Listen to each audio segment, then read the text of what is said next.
Alhamdulillah, Alhamdulillahi Rabbil Alameen, wassalatu wassalam ala Rasulina Muhammad al-Amin, wa na'udhu billahi minash shaitanir rajim, bismillahir rahmanir rahim. Welcome back to these sessions discussing Javed Ahmed Ghamidi and his counter-narrative. We're now at the stage in our discussion where we are delving into the article that really sort of the origin point for the public discussion with regard to this idea of a counter-narrative to our traditional religious narrative. These ideas with regard to the counter-narrative are ones that Javed Ghamidi has been discussing for many decades now as part of his research and his work on just understanding the religion of Islam, the Quran, the prophetic tradition better. Sort of discourse with regard to a counter-narrative is just an extension of what he has understood with regard to the faith up to this point in his scholarly journey.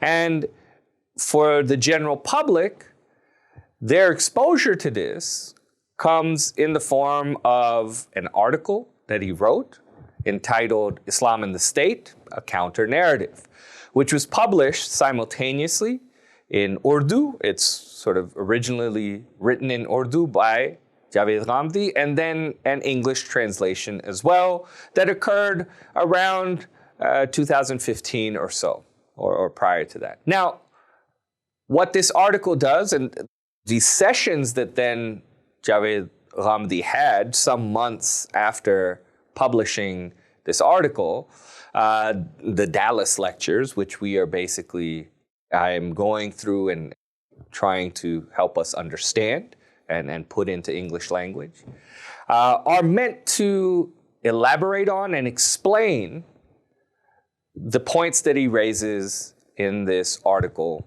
on the counter-narrative. And there are 10 main points, and we're going to systematically go through them.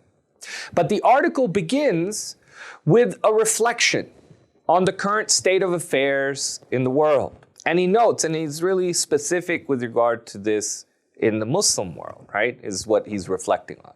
And he notes that, quote, the situation created for Islam and Muslims in the world today by certain extremist groups through their actions is the severe consequence of the strain of thought being taught in our religious seminaries, and which is being propagated by various movements and political parties continuously, end quote.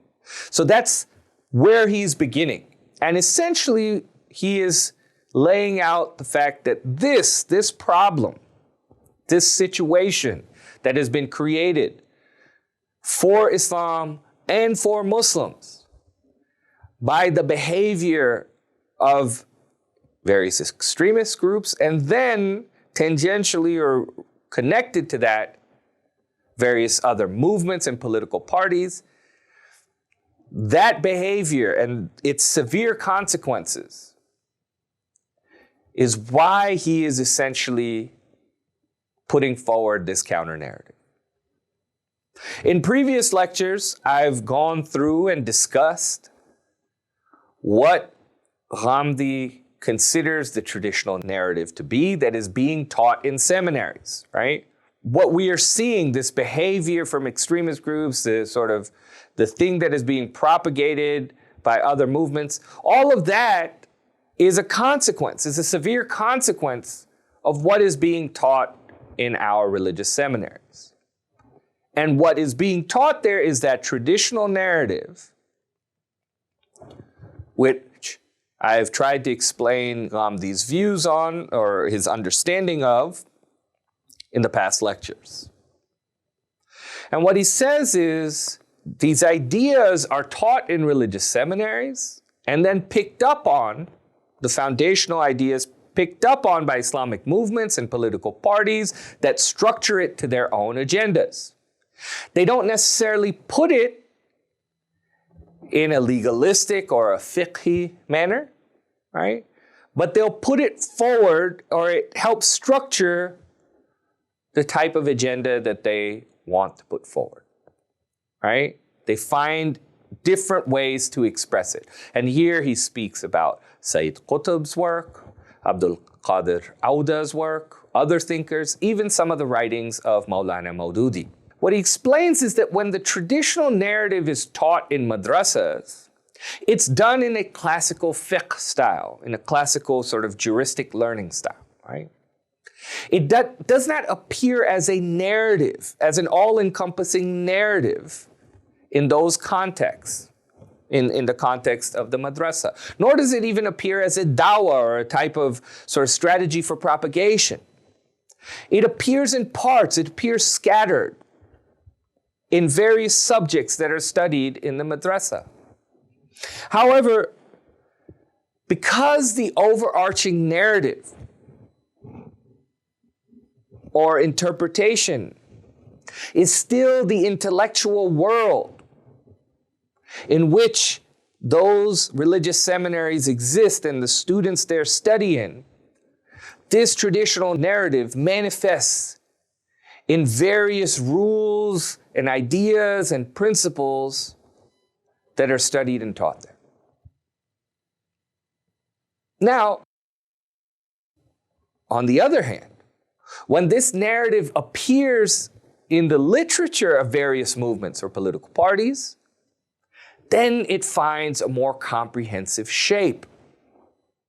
The narrative then lifts up out of the scattered form in which it might be found in madrasa education and starts taking on a more enveloping ideological platform,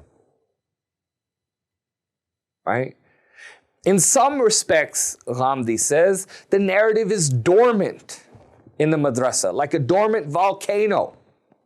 It's present, but hasn't yet coalesced into an ideology as such, or a narrative. And then it becomes the basis of a comprehensive sort of ideology propagated by Islamic movements for their own ends. And this is the second stage, right? The first stage is its presence in the scattered form within the madrasa education. Its second stage is those scattered pieces being coalesced and kind of put together in an ideology that's pushing forward or being propagated by Islamic movements for their particular agendas. The third stage, then, Ghamidi argues, occurs when states begin to exploit religious sentiments for their own political ends. And in the process, they activate, operationalize this ideology. And for Ghamidi, this is what occurred with regard to Pakistan and the United States in Afghanistan in the late 70s, early 80s.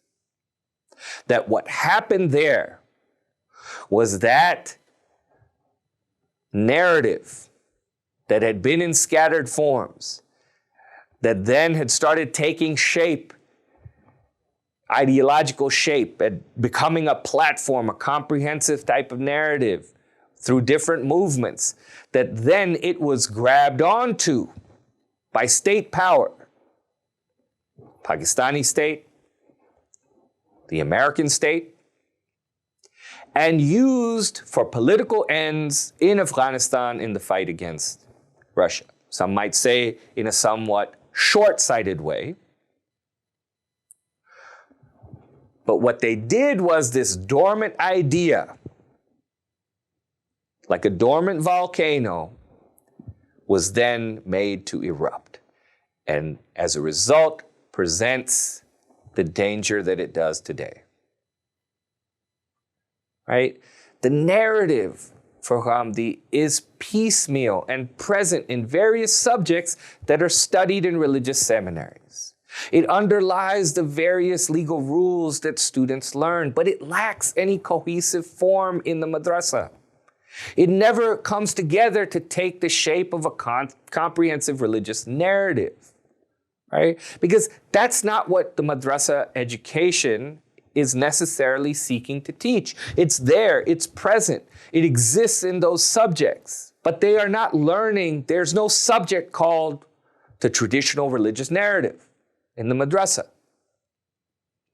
Religious movements are what give the narrative its cohesive form, because their interest is in galvanizing people to propagate the faith or to acquire political power. And that requires, in Ghamdi's view, a narrative that is fully formed, whose all the parts of that narrative have been brought together. Right? So they, in terms of these movements, bring to life the traditional narrative. And then it's made operational by those states and arguably non-state actors who need it for political ends. So for Ghamdi, the circumstances and extremist violence that have taken hold in various parts of the Muslim world, among those populations in those parts, should not be thought of simply as a consequence of economic or social factors or some particular madness that has captured those individuals, right? Some sort of that these are irrational actors. Behind these circumstances that exist, for Ghamdi is a foundational ideology, a unique narrative that has incredibly solid foundations, and solid, in some respects, reasoning as well. And it's no small matter. To shake this reasoning, to shake this narrative, is to introduce an entirely new world. Ghamdi says, look, and this is understood by folks. When you ask religious scholars, Islamic scholars, Muslim scholars, why don't you raise your voice against sort of terrorism and terrorists? Why don't you work to stop them? Many of them, you will notice, he says, are not quite ready to do this. And in many respects, he's particularly speaking about the situation in Pakistan. That's really sort of the context that he is most familiar with, but also is most illustrative of the stark issues and consequences of this religious narrative around Islam and the state. He would say that it probably applies everywhere, but for the context of Pakistan, that's where his particular interest is. And he'll say that Muslim scholars won't raise their voice. They're not quite ready to do that. You know, they might do it piecemeal here and there. They're willing to speak out against certain elements of the behavior or certain steps that were taken by extremist groups.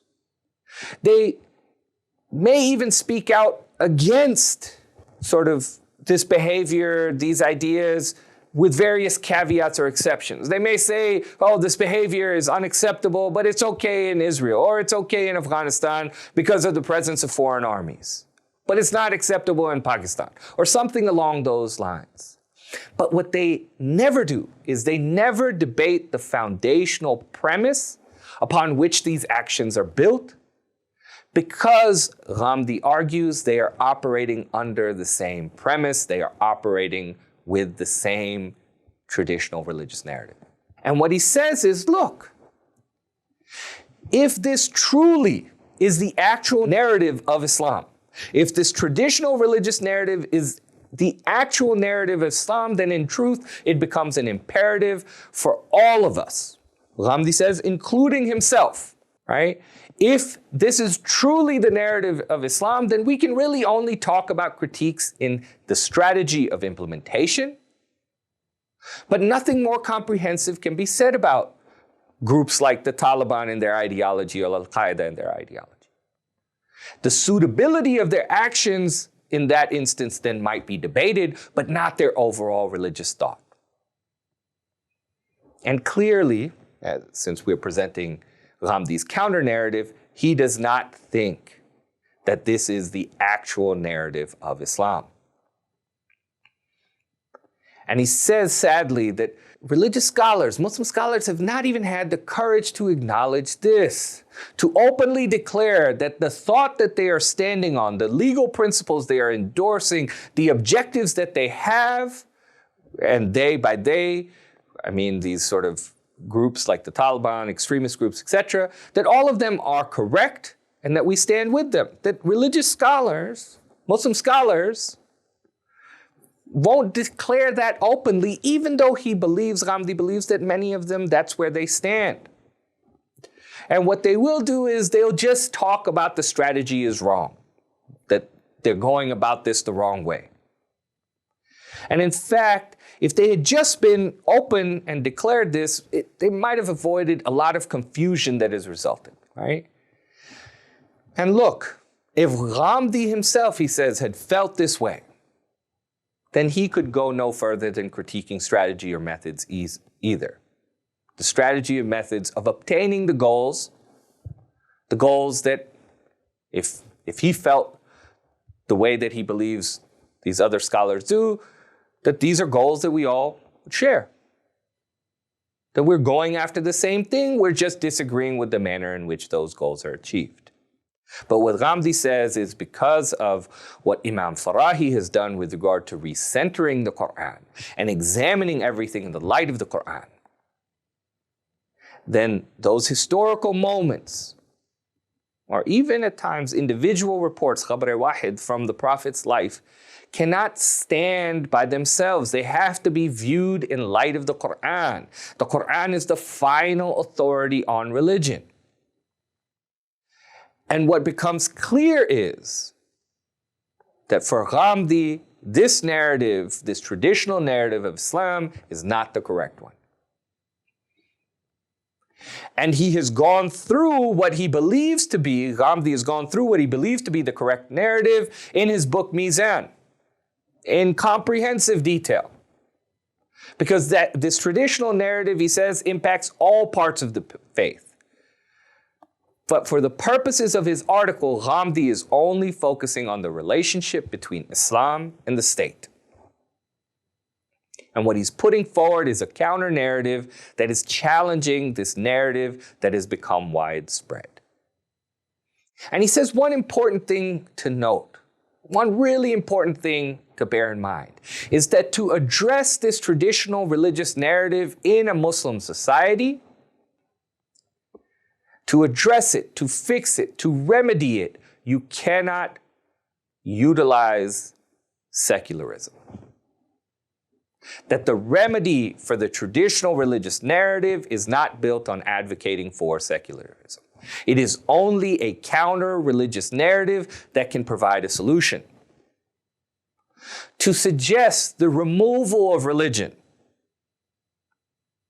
or addressing these matters through discourse outside of religion, or trying to first make irrelevant to the individual and collective lives of Muslims, to make religion irrelevant to the collective lives and individual lives of Muslims, is what he calls a foolish proposition, with absolutely no hope of success. He says the tragedy of many of our new intellectuals in the Muslim world is that they have tried to address these matters of religious extremism through the lens of the Reformation that took place in the West. And their thinking is that just as in Europe, there was first a reformation of religion, then an industrial revolution, then the rise of science, then other stages of development, etc., that if we Muslims go through these stages, then we will also arrive at where the West has arrived. And we will have a separation of church and state. Alongside that, that our success for these new intellectuals is built upon following the stages that were followed in the West, and that includes reforming, separating, making religion on the margins. But what Ghamidi says is this has been tried and failed. It was tried in Turkey. It was tried in Egypt for a long period. And these efforts have failed. And in his view, they will continue to fail. For him, it is simply not possible. In fact, in many places, he says, where they have tried to push secularism, In many Muslim jurisdictions, Muslim societies where they've tried to push secularism, they have in fact been forced to forego democracy, to get rid of democratic principles, and instead move towards authoritarianism because that is the only way to push these ideas on populations that are not receptive to them.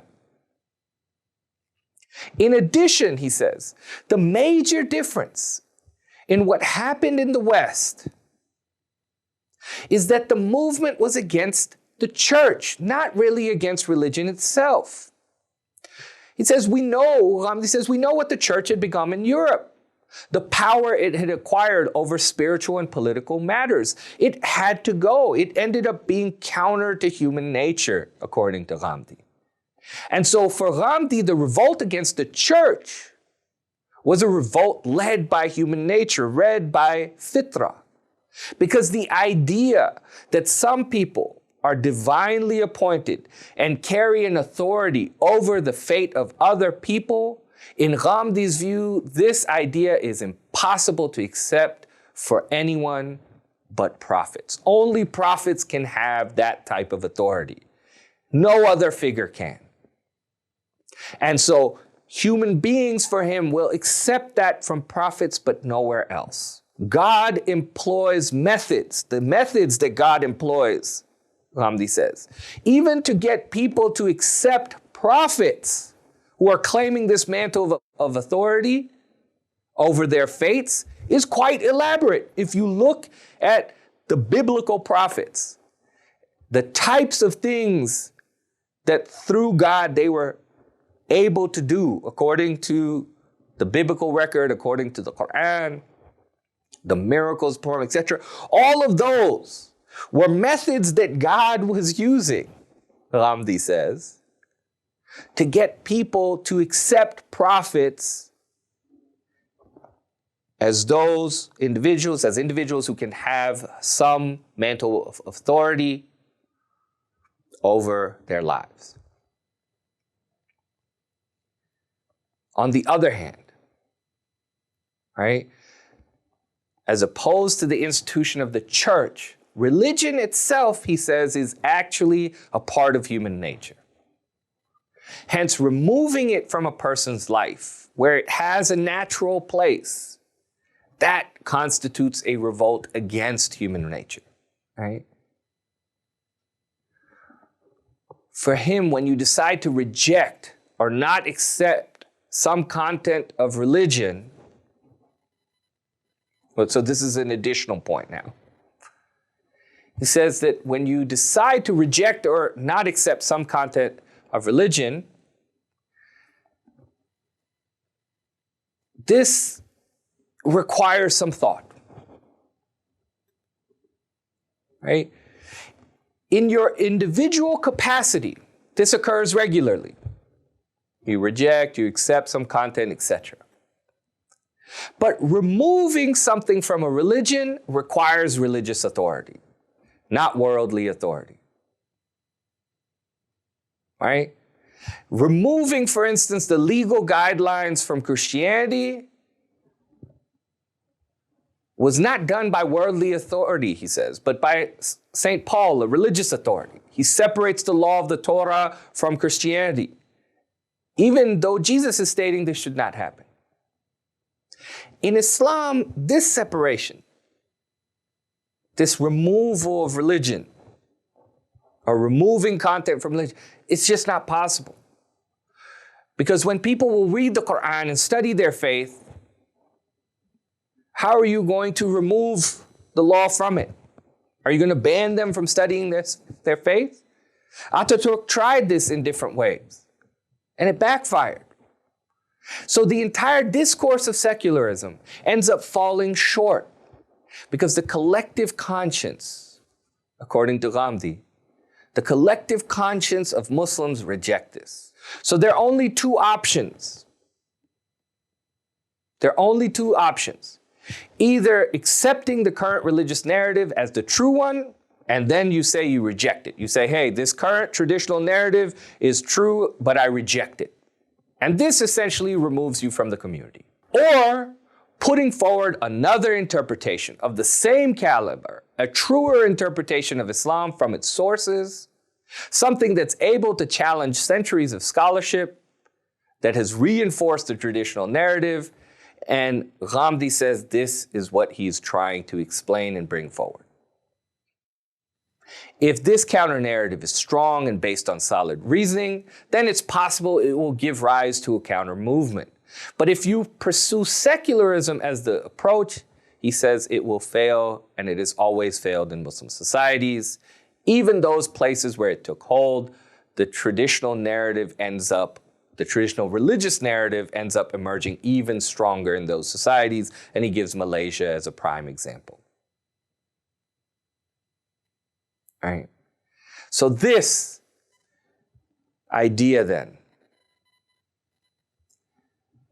of a counter-religious narrative whose seeds were planted 100 years or so ago with Imam Farahi and his articulation of a recentering of the Quran, if you will.